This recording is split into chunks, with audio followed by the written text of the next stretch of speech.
Good morning everyone. মর্নিংয়ে 4:30 বাজে। এত সকালে ওঠার কারণটাই হচ্ছে যে ভাগ্নি আজকে চলে যাচ্ছে, মাও তার সাথেই যাবে।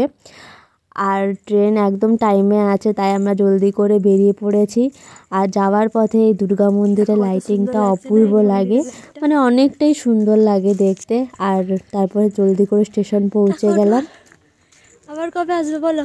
গরমের ছুটিতে। আবার গরমের ছুটিতে আসবে? আমি আর ভাগ্নি আগে চলে এসেছি। আর এদিকে ট্রেন একদম টাইমে আছে যেহেতু, আর দেখতে দেখতেই ট্রেন একদম চলে এসেছে। টাটা।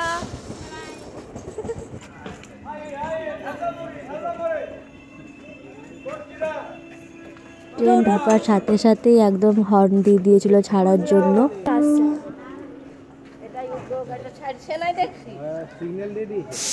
Tata tata.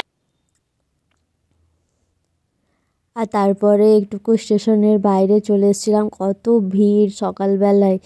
আর এখানে কাকার কাছে চা খেতে এসেছি। এই কাকার চা সত্যি ভালো লাগে। আর শীতকালে সকালে এই ভাঁড়ের কাপের চা অসাধারণ। আর আজকে ব্লগটা এখানেই শেষ করলাম। তারপর চাটা খেয়ে বাড়ির দিকে রওনা হয়ে গেছিলাম।